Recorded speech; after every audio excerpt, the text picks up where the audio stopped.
give me 120 years, 120 years. Imagine. They allege that Heron is guilty of racketeering charges for running a drug dealing operation. They also claim he was involved in 3 and 3 attempted and introduced his music videos as evidence. The music is basically us talking about the life that we come from, not necessarily saying this is what I did. You know, this is a very intelligent man, and this is not a man who would commit all these crimes and didn't tell you for you to use it against him. These acts, we knowingly understand what comes with this. We want the lights and we want the glitter and we want this, but we understand the only thing that's promised is jail or death. Diggs, knowing the individual he is, I think he understood what comes with it. If he was engaged in that, I think he was prepared for the outcome of his activities. When the track Eulogy dropped, nobody could have predicted the wild accusations that would later come to light against Ronald Heron, better known as Rod Diggs. Born out of that, I was forced with a decision.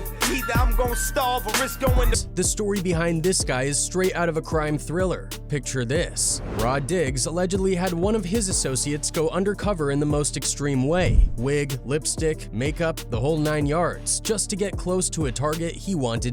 And get this, the associate even claimed that Rod Diggs himself had used this disguise method before to carry out hits. But honestly, that's just scratching the surface of Rod Diggs' criminal history. The stuff he got into was so hardcore that he ended up with not 1, not 2, but 3 life sentences plus an extra 105 years tacked on for good measure. Rod Diggs got 3 life sentences.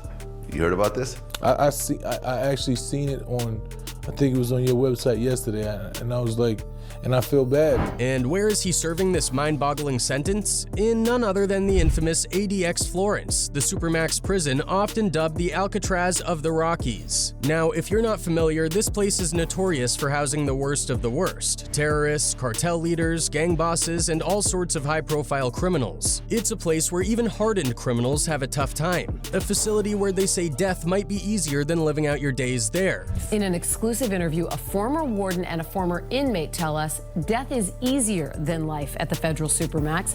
It is as isolated as the prisoners who call it home. The prison, called ADX Florence, is a tomb for the living. To me, it's life after death. So what exactly did Rod Diggs do to land himself in such a hellhole? Let's dive in deeper.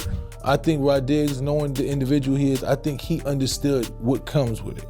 If he was engaged in that, I think he was prepared for the outcome of his activities. Ronald Heron, better known as Rod Diggs, was born in 1982 and grew up in Gowanus projects of Brooklyn, New York, a place that's seen a lot of change due to gentrification, but back then it was a rough area to navigate. Surrounded by crime and violence, Rod Diggs found himself caught up in the streets early on, getting involved with criminal activities and eventually joining the Bloods. His adolescence was a revolving door of correctional facilities, setting the stage for the reputation he would go on to build. I was brought up toting slammers, like, so Bill had to be extra tight. You feel me? Like, in September 1998, things took a dark turn when a shooting in Wyckoff Gardens, a nearby project, left an innocent bystander.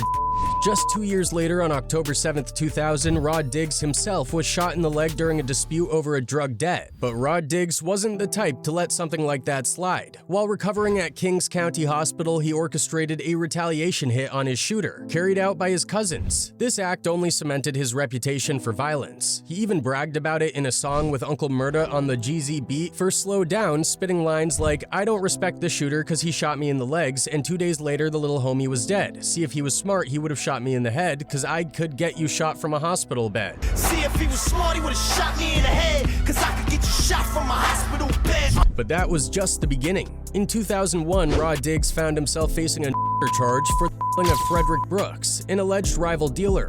On June 16, 2001, Brooks was gunned down in the lobby of 198 Bond Street, shot multiple times in the face, neck, back, and head. The crime scene was brutal, leaving Brooks to bleed out on the floor. Rod Diggs, along with members of his Bloods crew, took steps to dispose of the firearm used in but it wasn't long before the authorities caught up with him. By July 2001, he was arrested and put on trial in New York State Criminal Court. The prosecution claimed to have 2 key eyewitnesses, let's call them Witness A and Witness B. Both had given recorded statements to the assistant district attorney, identifying Rod Diggs as the shooter who took Brooks' life. They even picked him out of a police lineup. But when it came time to testify, things took a shocking turn. Both witnesses recanted their statements, claiming they'd been threatened by Rod Diggs and his associates. Another witness, Witness C, testified that he saw Rod Diggs arguing with Brooks before following them into the lobby. There, he witnessed Rod Diggs push Brooks against the mailboxes, pull out a silver gun, and shoot him. Despite this, Witness C knew that testifying against Rod Diggs was a death sentence, so he lied about his role in the murder. Yet another witness, Witness D, also saw the murder but refused to identify Rod Diggs on the stand out of fear for his life. The level of influence Rod Diggs wielded in his community was undeniable, and it paid off. He walked away from the case acquitted, later bragging about beating the body. Not parole, he had beaten.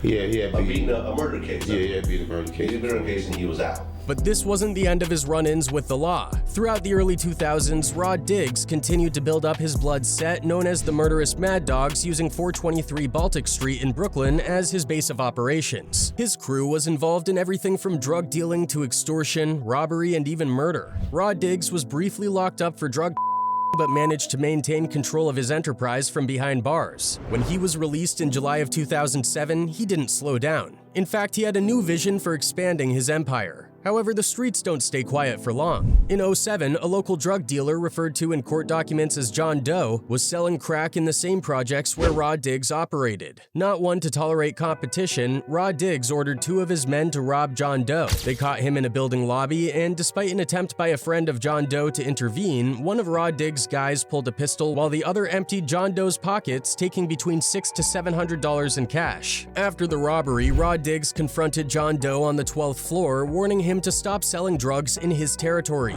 John Doe took a break for a few months but eventually came back, this time asking Rod Diggs for permission to sell. Rod granted it, but only under the condition that John Doe would buy his product directly from him. John Doe eventually became a key player in Rod Diggs' operation, supervising deliveries from suppliers and dispersing the drugs to street dealers. In early May 2008, things started heating up for Rod Diggs when a guy named Richard Russo made some not-so-nice comments about him. Russo was hanging out in the lobby of 423 Baltic Street with some members of Ra's crew who were busy selling drugs. Russo, feeling bold, started questioning Ra's authority in Gowanus and even went as far as to threaten his life. Well, that turned out to be a big mistake. Just a few days later, on May 9, 2008, Rod Diggs decided to confront Russo in the same lobby. He walked up to him, told him to get in the elevator with another member of his crew, and once inside, he shot and K-worded Russo right there. To cover his tracks, Ra handed out some cash to one of his guys, making sure they kept their mouths shut and disposed of the firearm used in the murder. But Russo wasn't the only one on Ra's hit list. There was another guy named Kendall Robinson, also known as Smurf, who had been involved in a series of violent incidents around the block where Ra was running his business. These incidents were messing with Ra's money, and he wasn't about to let that slide. So he and one of his goons started hunting Robinson. On September 13th, 2008, one of Ra's hitters found Robinson and shot him in front of 185 Nevin Street with a .40 caliber gun. Robinson survived, but it was clear that Ra was sending a message. Even though Ra wasn't there for the shooting, other members of his crew were, making sure the job was done. Just to give you an idea of the level of menace these guys were dealing with, Kendall Robinson, at only 21 years old, would later be sentenced to life without parole in 2013 for executing a 16-year-old girl. This girl, Altia Conyers, had pressed assault charges against one of Robinson's homies, and she refused to drop them even after the guy was locked up. In retaliation, Robinson shot her 3 times as she was trying to escape, then stood over her as she begged for her life and put 3 more bullets into her head and face. Fast forward to November 2008, and Ra's crew got into another beef, this time with a group selling drugs in the Wyckoff Gardens projects. One of Ra's people was selling crack there when a guy named Victor Zapata told her she couldn't sell there anymore. Ra's partner, George Meja, decided to confront Zapata, but things didn't go as planned. On November 9th, 2008, Meja was shot about 5 times during the confrontation. Rod and his crew were furious and even recorded a meeting while Meja was recovering in the hospital, where they planned their next move. The video titled Project Music was posted on YouTube as an extended part of a music video, but it's since been deleted. On December 23, 2008, one of Ra's hitters was arrested with a loaded .22 caliber gun and body armor while trying to run from the police. Rod managed to avoid getting caught that time, but the heat was definitely on. Then on September 27, 2009, Rod finally caught up with Zapata, the guy who had shot Meja. He found him in the Wyckoff Gardens courtyard, walked him down, and shot him multiple times, K-wording him. Just a few days later, on October 1st, 2009, Ra and one of his homies were arrested in a BMW that had been double parked on a crowded street. The cops found a loaded 9mm gun with 10 rounds of ammunition in the car, and it looked like the gun had been discharged recently. Around the same time, but not revealed until later during Ra's court case in 2014, there was a story that Ra Diggs had been kicked out of one of Jim Jones' studio sessions in New York. According to testimony from Ra's driver, Jim Jones was not too happy about Ra bringing that Bloods-ish into his session and told him to take it outside. Ra didn't take kindly to that, and after leaving the studio and breaking the glass door on his way out, he and his goons tracked down Jim Jones later that night. They found him at a strip club in Mount Vernon called Sue's Rendezvous. When Ra walked into the club, the DJ announced his arrival and Jim Jones looked like he'd seen a ghost, quickly making his exit. Ra later spoke about the incident in an interview, basically letting everyone know that, yeah, things were cool now, but he did pull up on them that night. One of the most ridiculous arrests came when Ra got arrested for something as minor as littering. He dropped a gum wrapper on the ground and a cop walked up to cite him for it. But then the cop noticed that Ra was wearing body armor. The cop later said, "I've stopped hundreds of people in my career and he's the first person I've seen wearing body armor." Ra got subpoenaed for the military-style body armor he was wearing, and the press tried to spin it as the thing that took down his whole criminal enterprise. But that wasn't really the case. The government had been building a case against him for a long time, and things were about to come crashing down. On October 5, 2010, the NYPD and US Marshals teamed up to finally catch Ra Diggs. They had been keeping an eye on him, and when they saw him go into Club Amnesia in Manhattan with two of his associates, they knew it was time to move. As soon as Ra and his homies stepped out of the car, they were arrested on the spot. The driver tried to make a run for it, speeding off in the car, but the NYPD caught up with him within minutes. The crazy part about all this is that while Ra was running his criminal enterprise, he was also trying to build a rap career. He was featured on Waka Flocka's debut album, Flockavelli, on the track Live by the Gun, alongside Uncle Murda and the Murder Team. In the song, Ra rapped some pretty incriminating lines that would later come back to haunt him. Everything he said in his verses turned out to be true. He rapped about how 2 days after he was shot, his shooter got killed, which actually happened. Shot me 5 times, 2 days later the nigga died. Shooting at the fathers committed. He mentioned MMD, the set of Bloods he repped, which he would later be charged for. He even bragged about how his homies for him and how he had multiple people himself, like in the cases of Victor Zapata and Frederick Brooks. Act like you don't know me. Put in my own work, but they even shot the music video for the song in the Go Honest projects, right in the heart of where all this stuff was going down. In another track, a remix of Slow Down, Ra rapped about how if you want to smoke a man on the Ave, then go and beat the body with an 18B. He was referring to the murder of Frederick Brooks, which they would later nail him for, along with a slew of other charges. Go on the Ave, to go and beat the body with an 18B. If you ain't never beat a body, then you ain't like me. Ra Diggs, known for always representing Van God in his music and brand, had a complex and tumultuous life that culminated in a series of events that sealed his fate. Just a few months before his final arrest, and only a month after his mother passed away, Ra Diggs released what would become his most popular solo track, Eulogy. This song stands out not just for its haunting beat, but for the eerie way its lyrics seem to foreshadow the grim outcomes that awaited him. In the track, he spits raw bars that cut deep. Now, while they talk about fiction, I'ma spit real rap irrefutable. Try to dispute my facts, man, I'm sick. Only 14 years, but that's the last time I let a man see tears. Now while they talk about fiction, I'ma spit real rap. Irrefutable, try to dispute.